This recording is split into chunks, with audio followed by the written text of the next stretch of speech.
Esto es Adultez Verde. Un podcast que viene del proceso introspectivo tan personal como pandémico que surge en el viaje hacia la adultez. Somos Cle y Tatiana, dos amigas entre los 20 y 30 y tantos que buscan explorar diferentes perspectivas para aportar a las conversaciones y cuestionamientos sobre este proceso y nuestro contexto. Los invitamos a acompañarnos en el desaprendizaje y deconstrucción de los paradigmas inherentes a este limbo entre la juventud y la adultez.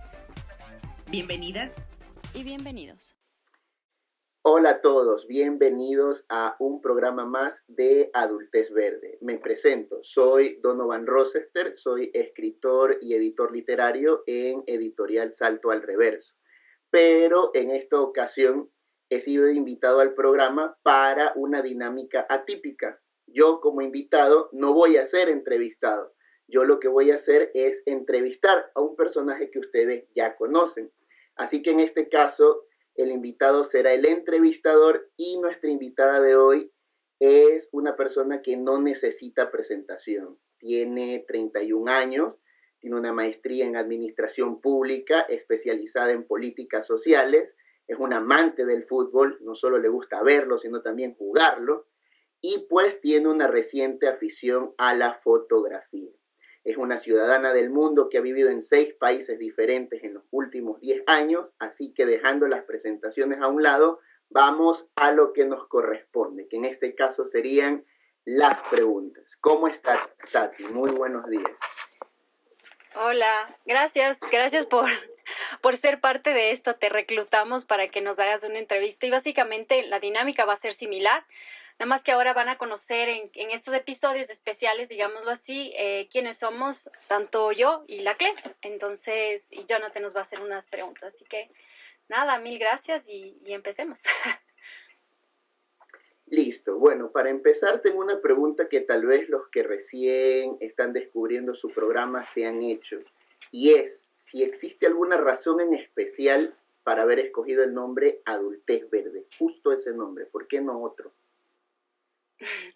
Bueno, la verdad es que en esto tuvo más que ver la Cle que yo, pero creo que viene de ese deseo de no sentirnos completamente adultos. O sea, hacemos cosas de adultos, pagamos cuentas, vivimos solos, lavamos la ropa, arreglamos la casa, pero yo siento que todavía no soy un adulto de verdad. O sea, siento que me lanzaron así al mundo cuando nos graduamos del colegio y todavía estoy en el proceso de crecer, ¿no? Entonces, verde justamente por el dicho que se dice mucho en Ecuador, que cuando una fruta está verde todavía, que no está madura, yo creo que es esa dicotomía entre lo que es un adulto y lo que es estar verde todavía. Entonces, de ahí sale.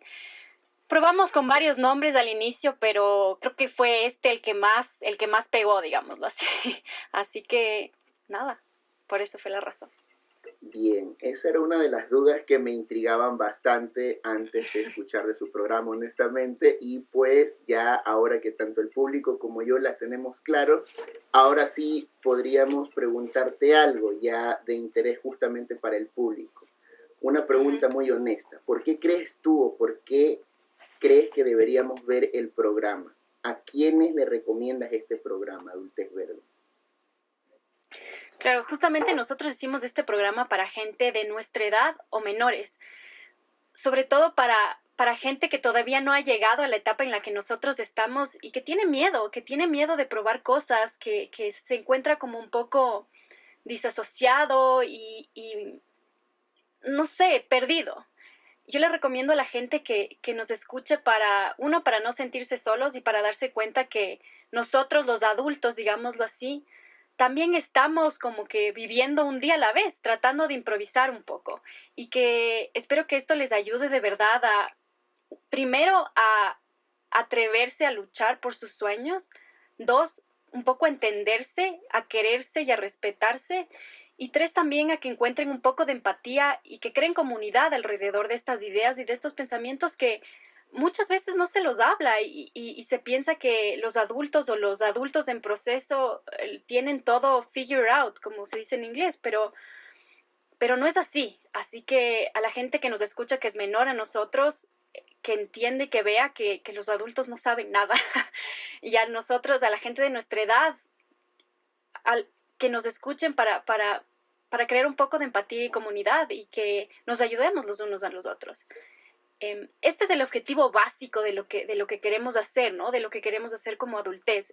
Llevar estos temas a la mesa para poder hablarlos sinceramente, para poder ser vulnerables y para poder, lo vuelvo a repetir, crear esta comunidad que de verdad nos va a ayudar a todos, ¿no? Yo creo que esto es el objetivo básico de por qué empezamos, la verdad, Adultez Verde y el mensaje que queremos transmitir. Bien, escucho palabras interesantes, escucho vulnerabilidad, escucho comunidad, esas cosas siento que en esta época como que se han perdido un poco. La verdad es que sentirse vulnerable o mostrarse vulnerable en este momento, en esta época del mundo, es considerado una debilidad de carácter más que una virtud. Entonces realmente encontrar un programa que nos haga ver la vulnerabilidad como algo que nosotros necesitamos, o la creación de una comunidad con la que podamos no solo compartir cosas cotidianas o de trabajo como se espera de los adultos, sino más bien compartir esa sensación de, ¿sabes qué? Algo me afecta, ¿sabes qué? Me siento mal por algo y no tengo con quién compartirlo, y ver que su programa da un espacio para hablar justamente de esas cosas, para de alguna manera normalizar la humanidad, porque es irónico que siendo todos una comunidad de humanos, estemos realmente en un sistema que nos deshumaniza, que nos utiliza como piezas de un engrane para una máquina más grande, pero no nos deja ser nosotros mismos, no nos deja soñar, no nos deja pensar, ni siquiera nos deja sentir. Entonces eso me lleva ya a la segunda pregunta, que sería pues, ¿qué las llevó a iniciar el proyecto como tal? ¿Por qué iniciarlo? ¿Por qué no simplemente quedarse con sus lecciones personales y decir, bueno, ya aprendí mi lección de vulnerabilidad, ya aprendí mi lección de comunidad, me siento mejor conmigo mismo? ¿Por qué no dejarlo allí? ¿Por qué extenderlo a más personas? Justamente todo lo que todas estas cosas que me estabas diciendo, yo personalmente pasé un proceso en el que yo veía la vulnerabilidad y a la humanidad como una debilidad. Y fue durante todo el año pasado que yo estuve tratando no solo superar eso, sino como creo que la pandemia me ayudó a darme cuenta que el ser humano es ser humano. O sea, no es una máquina. Yo me río con una amiga y digo que estoy en el proceso de dejar de ser robot, porque toda mi vida creí que la vulnerabilidad era sobre todo siendo mujer, siento que si se ve una mujer vulnerable, abierta, transparente, es una señal de debilidad. Y en el ámbito en el que yo estaba trabajando, que es el sector público, los extractivos, ser vulnerable, ser transparente como mujer es negativo, es peyorativo incluso a veces. Pero durante la pandemia me di cuenta que no, y la verdad es que leí un libro que yo creo que me cambió la vida. Leí la biografía de Obama, la que hizo antes de que se vuelva presidente, que se llama The Audacity of Hope, la audacia de la esperanza, traducido. Y en una parte lo dice claramente, dice, uno no puede entender a las políticas públicas si uno no se humaniza, si uno no es vulnerable, porque solo así recuerda para qué está haciendo todo esto. Y me resonó de una manera impresionante y empecé a buscar, ¿no? A informarme, a leer mucho más. Y no encontré, o sea, encontraba como que programas de podcast, encontraba YouTube, pero no encontraba gente como que de nuestra edad y de nuestro contexto latinoamericano que hable de estas cosas. Había una, pero era muchísimo más grande y enfocado a otra realidad. Entonces dije, no, o sea, Ecuador es un área, es un país que todavía es bastante conservador. Y hablar de estas cosas de vulnerabilidad creo que es importante, y sobre todo viniendo de gente como nosotros, que nosotros somos el presente y las generaciones más jóvenes también. Bueno, que ellos ya vienen con otro chip, pero incluso así, yo no quiero que ellos se vean presionados a vivir en esta vida de robot, a que sean una fábrica más del mundo, ¿no?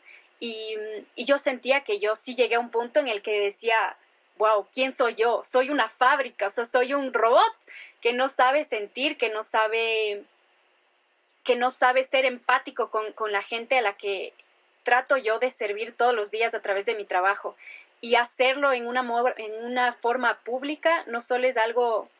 Yo lo veo de una manera como un servicio. O sea, no quiero que esto sea como algo mío, sino como una plataforma para hablar de un montón de temas que la gente quiere hablar, ¿no? O sea, que la gente quiere tener acceso y que se siente identificado con nosotros.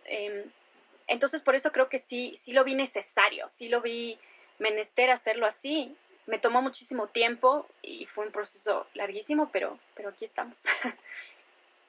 Realmente me resuenan mucho esas palabras tuyas. Tú lo dices desde tu punto de vista como mujer, que mostrarlo, tu vulnerabilidad, realmente se ve como una muestra de debilidad ante los demás. Y en el caso de nosotros los varones es igual a Uf, nosotros, por decirlo así, nos castran emocionalmente al momento de nuestra infancia.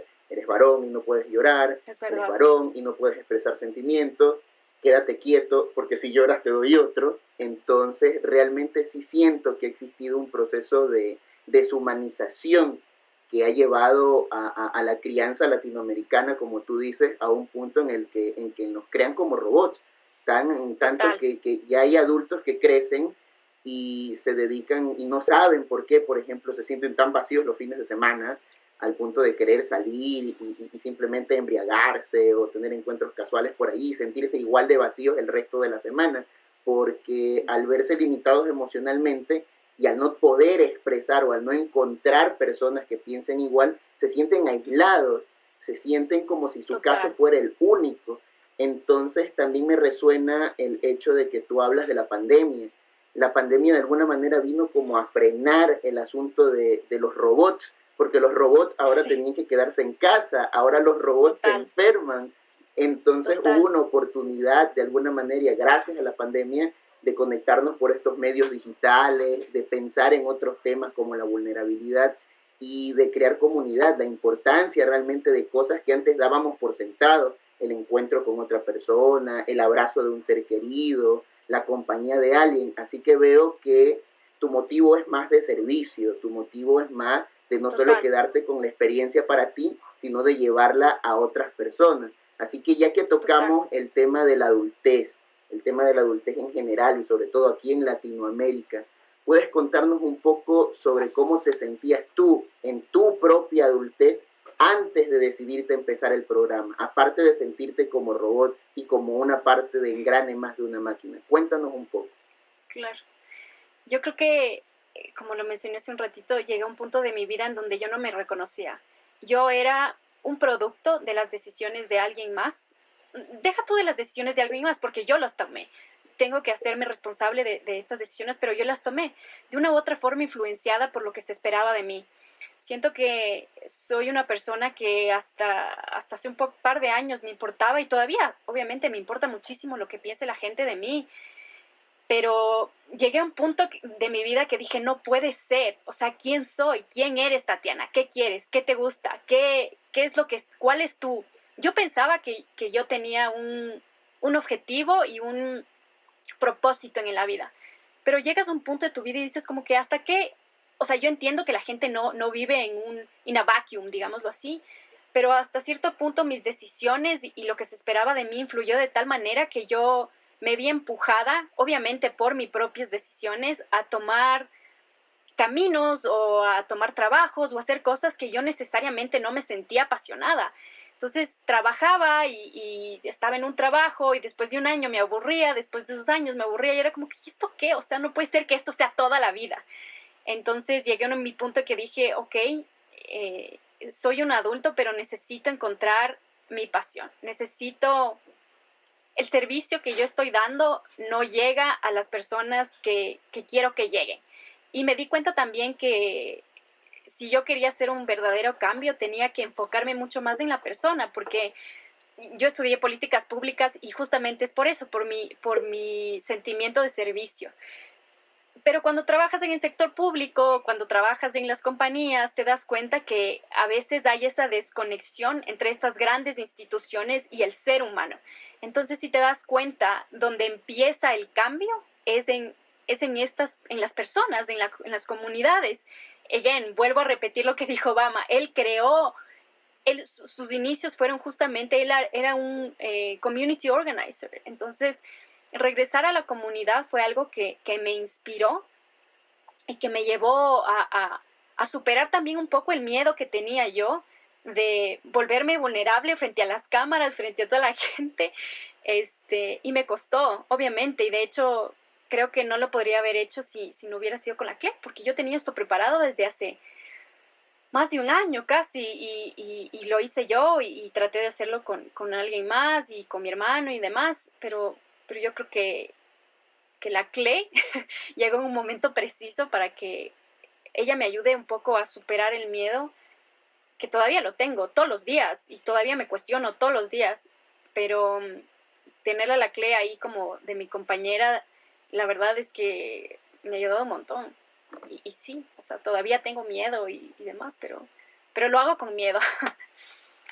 Esa frase, lo hago con miedo, es justamente lo que se necesita. Hay veces que las personas por miedo simplemente no lo hacen, así dicen, prefiero no fracasar a intentarlo y fracasar, porque de alguna manera el fracaso ha sido estigmatizado, ha sido como el Sí. final de las cosas, cuando en realidad el fracaso es algo natural y deberían enseñarnos a nosotros a gestionar el fracaso, así como tenemos que gestionar la frustración y gestionar otro Así tipo de es. emociones.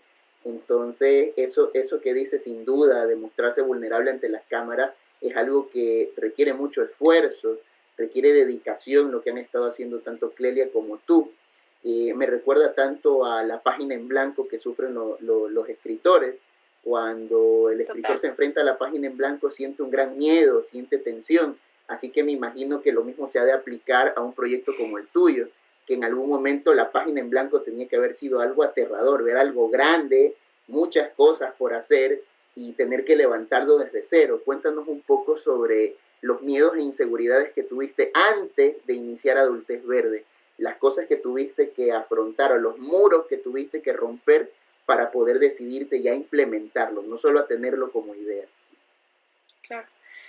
Yo creo que el miedo más grande que yo he aprendido a superar es el miedo a soñar. Suena irónico, pero uno a veces se limita y dice, ok, sí, esa persona lo logró, o sea, y se compara y dice, esa persona lo logró, pero porque ella es otra persona.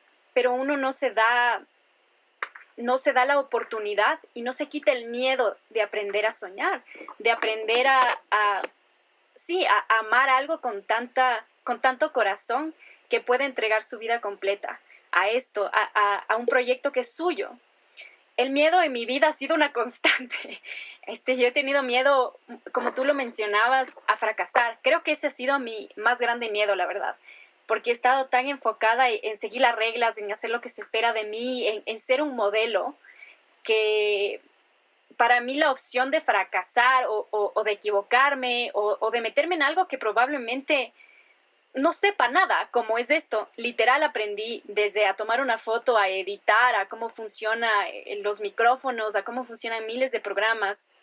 Y fue una steep learning curve, la verdad, pero de a poco uno lo va avanzando. Pero como te menciono, el miedo más grande, bueno, son dos de hecho, el miedo a soñar y el miedo también a exponerme y a exponerme vulnerable y transparente. Al inicio me acuerdo que la Clay y yo tuvimos como meses de preparación, o sea, y grabamos ya, o sea, habíamos grabado como 10 episodios y ninguna de las dos nos atrevíamos a subir los episodios. Entonces, miedo a escucharme cómo sonaba, miedo a que diga alguna estupidez o a que me equivoque, pero esos son miedos que, como tú lo dices, hay que aprender a fracasar. Y esa es una de las cosas importantes de la innovación. Si tú te das cuenta, no el paradigma, sino la base de la innovación es eso, es fracasar pronto y volver a innovar. Porque de eso se trata, así hay los grandes descubrimientos, cuando atreves a ponerte un poco más de riesgo en tu vida y te atreves también a pensar diferente, vuelvo y repito, a soñar, a darte esa oportunidad de decir, ok, tengo un objetivo, tengo un sueño, voy a trabajar todos los días constantemente con la disciplina, el fervor, el cariño y el amor que le tengo a este proyecto. Y la verdad es que eso a mí me daba muchísimo miedo, o sea, me daba muchísimo miedo a entregarme a algo que no sabía si iba a fracasar o no, la verdad. Cuanto a lo que estabas diciendo con respecto a que ya lo habías intentado el programa hacerlo con otras personas, ya sabemos el nombre del programa y todo, ya nos dijiste pues por qué elegiste a Clelia, pero realmente quisiera profundizar un poquito más en eso. Cuéntanos Claro. cómo trabajaron en conjunto, cómo surgió la amistad, cómo se conocieron. Danos un poquito de antecedente de Claro. cómo llegó el punto en el que no conocías a Clelia al punto en que ahora estás trabajando como socia con Clelia. Ponnos en contexto. Claro. Bueno, yo a la Cle la conocí cuando me fue a hacer la maestría en Londres. La conocí brevemente, la verdad. De hecho, pasó una Navidad en mi casa, irónicamente. Pero la conocía porque era amiga de una amiga. Entonces me presentaron Clelia, Tati y Clelia. Y ya cuando regresé a Ecuador y estuve trabajando aquí por un par de años, eh, creo que alguien la recomendó a la Cle para un puesto que quedó abierto justo en mi departamento y la contrataron. Desde ahí nos volvimos súper buenas amigas. Más que nada, vi en la forma en la que trabaja la Cle. La Cle como yo es... Creo que la Cle es más estructurada que yo, la verdad. 1000 veces más estructurada. O sea, como más picky. O sea, más atención a los detalles, digámoslo así. Yo soy estructurada, pero... O sea, quiero pensar que soy más creativa. Entonces es impresionante cuando le digo, Cle, hay que hacer esto. Y la Cle, ya, ok, ya, está bien, pero ¿cómo? O sea, como, vamos a hacer una estructura. Entonces siento que no podría haber escogido a alguien mejor. La Cle me pone orden a los pensamientos que tengo y me encanta porque me da la libertad a mí también de ser creativa, que creo que es lo que mi fortaleza, la verdad, o sea, de decirle, vamos a hacer esto, hagamos esto, entonces un poco más espontánea, y la Cle es como más organizada, entonces eso le da, literalmente la Cle es el esqueleto de esta situación, porque sin ella creo que no podría haberlo hecho de una manera tan constante y más que nada entregada, porque la Cle es de las personas que le gusta un proyecto y se entrega completamente, o sea, como que sí, le pone tiempo, le pone ganas, y la verdad agradezco haberla encontrado, y me acuerdo que desde el inicio yo pensaba, no, es que tengo que encontrar a alguien que esté dedicada así como yo, que me ponga un horario, que hago esto, que vivo, pienso, me levanto pensando en esto. Y creo que la Cle le gustó tanto el proyecto como a mí y pudimos entre las dos crear algo, lo que estamos haciendo, ¿no? Veo bastante Así fue. pasión en lo que mencionas, tanto de tu parte como de Clelia. Hablas mucho del componente de la pasión, que es justamente creo que algo que le hace falta a la gente, tal vez ahora de tanto pensar en, bueno, pues estamos en pandemia, hay que trabajar, todo es difícil, nos olvidamos un poco de las cosas básicas, las cosas sencillas, las que realmente nos hacen felices, como tener pasión por algo, tener pasión por una actividad. Y también veo en lo que tú me dices una estructura muy particular, un trabajo en equipo genial, que de alguna manera me lleva a la mente una metáfora como la de un encendedor. Un encendedor tiene el combustible, que en este caso vendría a ser como tu creatividad, que siento que es lo que tú aportas a Adultez Verde con tu creatividad llameante, por decirlo así, pero el combustible rápidamente se descontrola. En cambio, la Sí, estructura de plástico y la chispa del encendedor permiten regular las explosiones pequeñas del combustible y crear llamas que son muy útiles en diferentes circunstancias. De alguna manera siento total. que lo que tú dices que Clelia es el esqueleto, Clelia vendría a ser la estructura del encendedor, del lighter, y de otra forma tú serías el combustible y hacen un excelente equipo conocido como Adultez Verde. Y me gusta mucho ver esa Total. pasión y ese empeño de servicio con respecto a las personas. Y pues justamente hablando ya del programa y todo eso, ¿me puedes contar algo sobre tus episodios favoritos o alguna anécdota que hayas tenido sobre algún episodio que le haya llegado a alguien pues, puedas compartir como experiencia? Total. Sí, y yo creo que uno de mis episodios favoritos, bueno, tengo tres, que es, el primero es el de migración. El segundo creo que, no me acuerdo cómo se llama, pero bueno, hablamos justamente del trabajo y de las pasiones, que fue con Steffi Gordillo, que la quiero muchísimo. Y uno que va a salir, que estoy súper emocionada, que habla justamente sobre aprender a decir no, aprender a poner límites. El primero es porque la migración, como tú lo mencionaste al inicio del programa, yo he vivido en full países y la gente piensa que, o sea, me ve a veces y me tiende a prejuzgar. Y los entiendo porque yo he sido esas personas. Dicen como que no, ella odia Ecuador, no le gusta, porque siempre anda viajando, porque es así. Y piensan que viajar y ser migrante es algo glamoroso. Y como que tipo, no, o sea, no se dan cuenta que irse a un país foráneo en donde no conoces las costumbres, no conoces el idioma, no conoces absolutamente nada, hay, hay complicaciones o hay situaciones que estando aquí en Ecuador es muchísimo más fácil. Aquí tengo mi familia, aquí tengo un carro, aquí tengo mis papás, aquí conozco absolutamente todo. En cambio, si te vas a otro país no tienes absolutamente nadie. Tienes que crear tú mismo una comunidad, tienes que volver a ser amigos, tienes que buscar el grocery shopping más cerca tuyo. Y a veces creo que la gente no entiende mucho la migración y piensa, vuelvo y repito, que es algo glamoroso, pero no necesariamente, es un proceso complicado el que decide partir de su país. Lo hace muchas veces por diferentes razones, pero a través de ese capítulo yo creo que se mostró o tratamos de mostrar las vicisitudes y los reveses del migrante, ¿no? Y que se lo entienda que se le vea de una diferente luz, bajo una diferente luz. Este sobre migración. El del Steffi G, la verdad es que yo a Steffi la conozco desde hace un par de años y la admiro muchísimo porque siento que es una persona que cambió su vida por seguir una pasión. Y pocas personas son capaces de hacer eso, ¿no? Pocas personas son capaces de asumir el riesgo, y deja tu riesgo, sino de querer tanto su proyecto que dejan todo y se dedican diariamente más que nada con la dedicación y con el amor y con el respeto que se merece su sueño. Y ella nos habló de todo esto y la verdad es que fue un momento de inspiración. Yo siempre que hablo con ella pienso que es una mujer valiente, una persona de admirar, la verdad. Y hablar con ella me recordó esto, ¿no?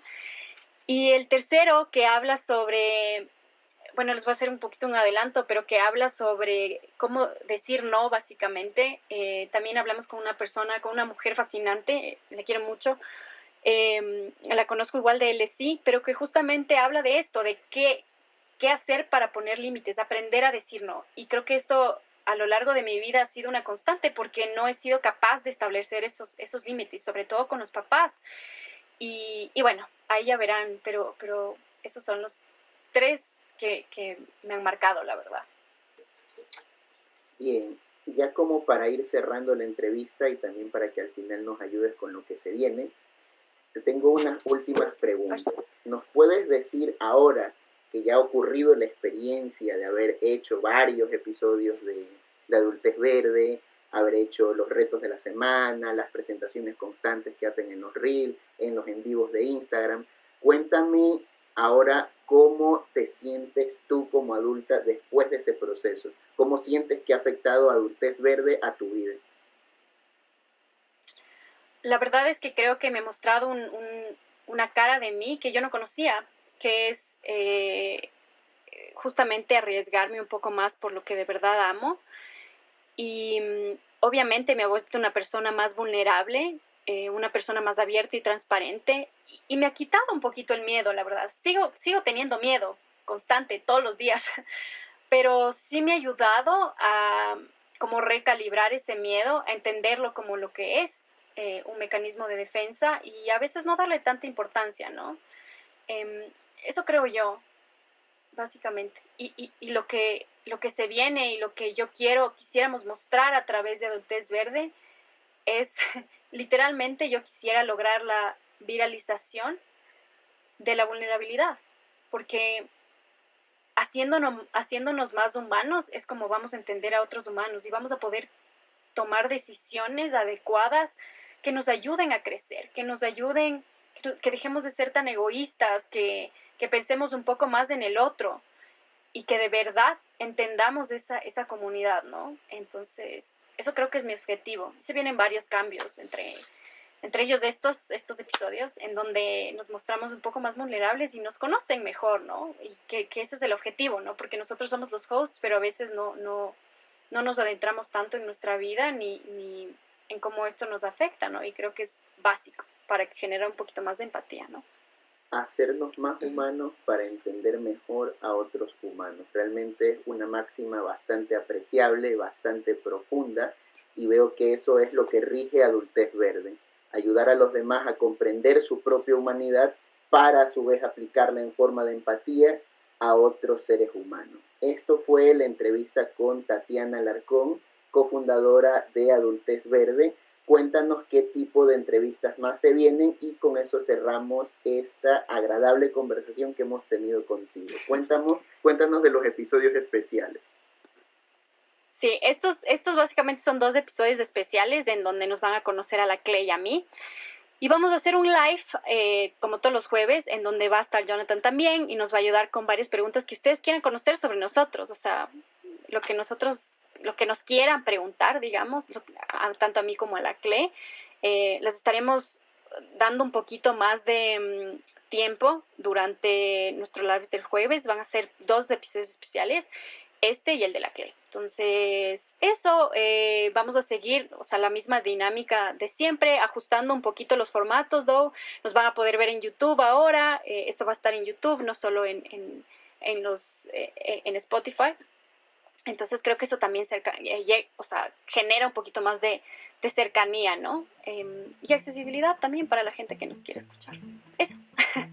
Muchas gracias, Tatiana, por la conversación tan amena. Nos quedan cortos los 30 minutos, pero en el live nos vamos a ir de largo para seguir con estas preguntas que están muy interesantes. Muchas gracias por todo, muchas gracias a los que nos escuchan, a los que nos ven, y pues nada, si no conocen todavía el proyecto, diríjanse inmediatamente a Adultez Verde en las redes sociales respectivas. Por mi lado, eso es todo. Gracias. Me despido. Gracias por estar aquí y pasen muy bien.